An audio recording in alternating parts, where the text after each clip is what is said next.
So hello everyone, welcome to Biology World. In this video, we are going to discuss the first chapter of class 10 biology, life process. इस video में हम discuss करेंगे what is life process, modes of nutrition जो कि दो types के होते हैं, autotrophic nutrition and heterotrophic nutrition. So let's begin our video. जितनी भी लिविंग थिंग्स हैं वो कुछ ना कुछ लाइफ प्रोसेसेस परफॉर्म करती हैं, like growth, excretion, respiration, circulation, nutrition, movement etcetera. पर जो बेसिक्स फंक्शंस होते हैं जो एक लिविंग ऑर्गेनिज्म अपनी लाइफ के सर्वाइवल के लिए या फिर बॉडी मेंटेनेंस के लिए परफॉर्म करता है, उसे हम बोलते हैं life process.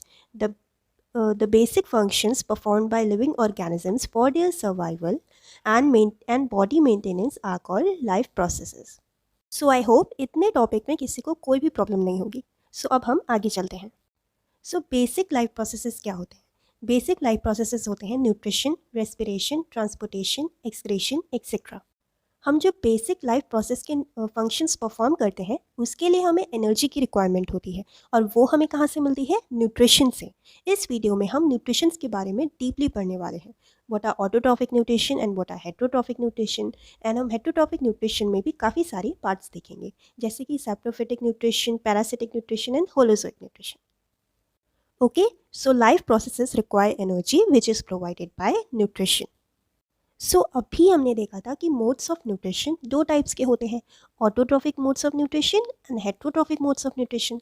So autotrophic modes of nutrition वो न्यूट्रिशन होते हैं जो कि प्रिपेयर देयर ओन फूड, मतलब जैसे कि ग्रीन प्लांट्स होते हैं वो अपना खाना खुद पकाते हैं, उन्हें हम किस कैटेगरी में रखते हैं? ऑटोट्रॉफिक न्यूट्रिशन की. अगर मैं हेटेरोट्रॉफिक की बात करूं तो वो ऑर्गेनिज्म जो दूसरे ऑर्गेनिज्म पे डिपेंड रहते हैं फूड के लिए, उन्हें हम बोलते हैं heterotrophic modes of nutrition. For example, animals, fungi are the examples of heterotrophic mode of nutrition. So autotrophic nutrition क्या होता है? The organism can synthesise their own food are called autotrophic mode of nutrition. जो भी organism अपना food खुद synthesise करते हैं उन्हें हम ऑटोट्रॉफिक मोड ऑफ न्यूट्रिशन कहते हैं, या फिर ऐसे ऑर्गेनिजम्स को हम ऑटोट्रॉफ्स बुलाते हैं. ऑटोट्रॉफ्स कौन से ऑर्गेनिज्म होते हैं? For example green plants. Heterotrophic mode of nutrition क्या होते हैं? जो ऑर्गेनिज्म पोजेसेस नहीं करते हैं एबिलिटी कि वो अपना खाना खुद पका पाएँ या फिर सिंथेसाइज कर पाएँ, वो ऑटोट्रॉफ्स पे डिपेंड होते हैं for their food supply directly or indirectly. For example, animals and fungi. So इसमें important point क्या हो गया? Autotrophic में organisms can synthesize their own food और heterotrophic में depend on autotrophs. So I hope यहाँ तक सारी बात clear होगी. अब हम आगे चलते हैं. So autotrophs क्या होते हैं? वो ऑर्गेनिज्म जो अपना फूड खुद प्रिपेयर करते हैं उन्हें हम बुलाते हैं ऑटोट्रॉफ्स, राइट? अभी हमने देखा था. और ऐसे ऑर्गेनिज्म कौन से होते हैं? All green plants are considered in the category of autotrophic nutrition. अब हम ये देखते हैं कि ग्रीन प्लांट्स अपना खाना कैसे बनाते हैं, इसीलिए हमें कौन सी प्रोसेस पढ़नी पड़ेगी? फोटोसिंथेसिस की. सो फोटोसिंथेसिस क्या होता है? The process by which green plants make their own food with the help of CO2 and H2O in the presence of chlorophyll and sunlight is called photosynthesis. So ये ध्यान में रखना ज़रूरी है कि फोटोसिंथेसिस किसकी हेल्प से होती है और किसकी प्रेजेंस से होती है. इससे एग्जाम में 1 मार्क के क्वेश्चन आ सकते हैं. सो फोटोसिंथेसिस की प्रोसेस किसकी हेल्प से होती है? वो है carbon dioxide and water. And किसकी प्रेजेंस में होती है? वो है chlorophyll and sunlight. So photosynthesis की प्रोसेस से ग्रीन प्लांट्स अपना फूड बनाते हैं या फिर सिंथेसाइज करते हैं. इससे रिलेटेड एक क्वेश्चन और एग्जाम में आ सकता है जो है site of photosynthesis. So site of photosynthesis क्या होती है? Chloroplast in the leaf. So chloroplast contains chlorophyll. अभी हमने पीछे देखा था कि फोटोसिंथेसिस की प्रोसेस क्लोरोफिल की प्रेजेंस में होती है और क्लोरोप्लास्ट में क्या प्रेजेंट होता है? क्लोरोफिल, जो कि ग्रीन पिगमेंट होता है जो कि absorption of sunlight energy by chlorophyll. मतलब क्लोरोफिल क्या करता है? सनलाइट को एब्जॉर्ब करता है, जिसकी वजह से फोटोसिंथेसिस की प्रोसेस कंटिन्यू हो पाती है. सो ये फोटोसिंथेसिस की रिएक्शन है जिसमें carbon dioxide, water, light and chlorophyll ये सब आपस में रिएक्ट कर रहे हैं और किसका फॉर्मेशन कर रहे हैं? शुगर का और ऑक्सीजन का. जब भी आप अपने आंसर एग्जाम्स में लिखें तो वहाँ पे ये रिएक्शन ज़रूर मेंशन करें. अगर कोई भी क्वेश्चन फोटोसिंथेसिस से रिलेटेड है तो वहाँ पे ये रिएक्शन ज़रूर मेंशन करें. इससे आपके मार्क्स गेन करने के चांसेस काफ़ी इंक्रीज़ हो जाएंगे. ओके, मुझे कमेंट करके ज़रूर बताइएगा कि आपको मैं जो पढ़ा रही हूँ समझ में आ रहा है या नहीं आ रहा है. Okay, what is tomato? तो स्टोमेटा क्या होते हैं, छोटे छोटे पोर्स होते हैं जो कि लीफ की सरफेस पे प्रेजेंट होते हैं. Stomata are tiny pores that are present on the surface of leaves. What are functions of stomata, ये कभी कभी एग्जाम में 2 मार्क्स के क्वेश्चन में आ जाता है. तो इसका आंसर क्या होगा, exchange of gases and control of water loss by changing the size of stomatal pore.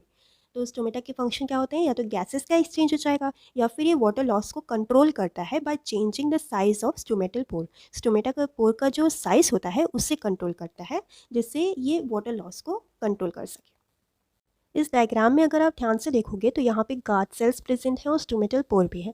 ये गार्ड सेल्स जब अपना जो सरफेस एरिया है उससे इंक्रीज़ कर देती हैं तो स्टोमेटल पोर भी बहुत ज़्यादा साइज़ में बड़ा हो जाता है, जिसकी वजह से वाटर लॉस ज़्यादा होने लगता है.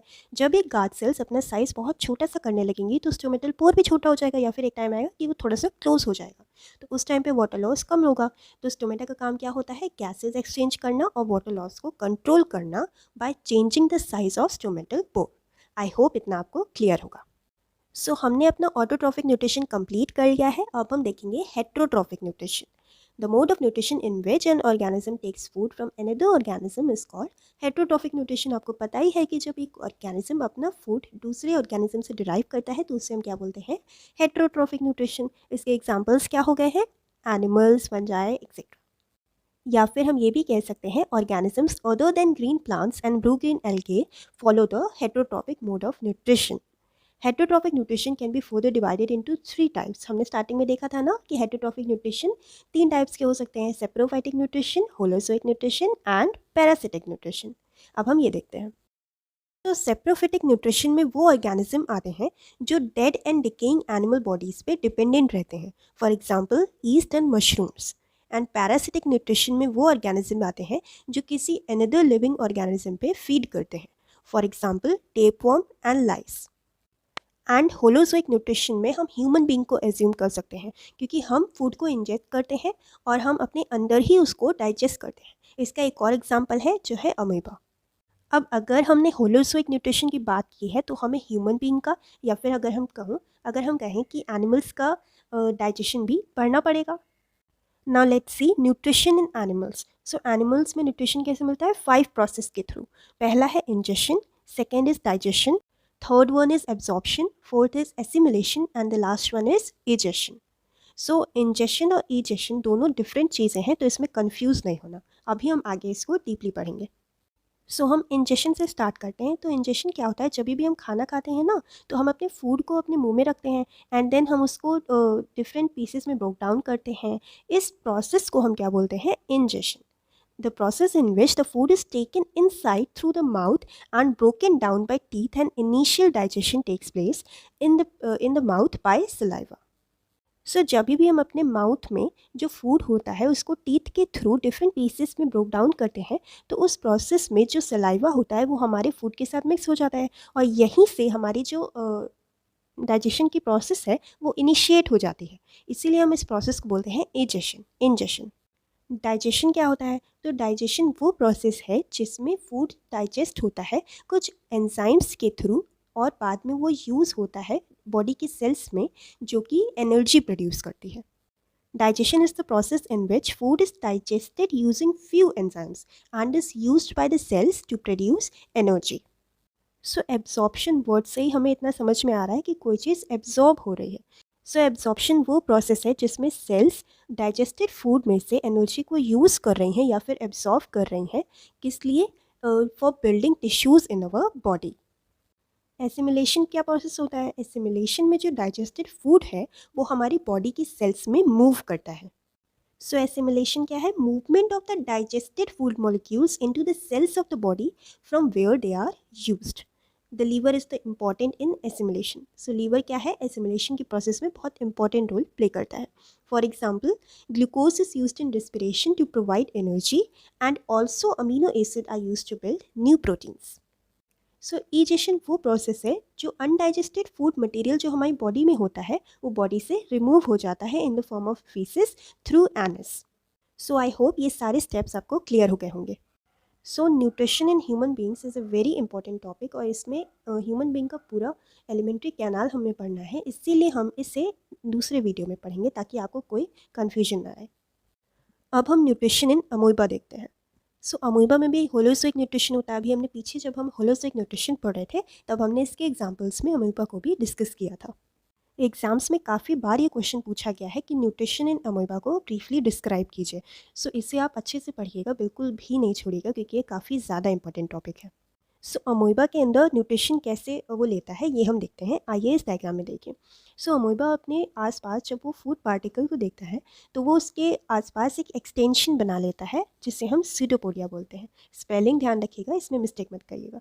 जब भी वो एक्सटेंशन बनाता है तब इसे हम सीडोपोडिया बोलते हैं। उसके नेक्स्ट स्टेप में ये फूड वैक्यूल का फॉर्मेशन करता है। ये आप यहाँ पे देख सकते हैं ना कि ये जो फूड पार्टिकल है इसके अराउंड इसने बिल्कुल सर्कल शेप में एक फूड वैक्यूल बनाया है ना। और नेक्स्ट स्टेप में आप देखेंगे तो इसने इस पूरे फूड पार्टिकल को अपने बॉडी पार्ट में पूरा इनटेक कर लिया है। सो इस प्रोसेस के थ्रू जो अमोइबा है वो न्यूट्रिशन लेता है। सो फर्स्ट स्टेप में क्या हुआ, amoeba move with the help of pseudopodia, extension of cell membrane. Second step में क्या हुआ, food vacuole is formed. Third step में क्या हुआ, उसने फूड ले लिया and undigested food is thrown out. So I hope इतने टॉपिक आप सबको अच्छे से क्लियर हो गए होंगे। So thank you for watching this video. Please like, subscribe and share.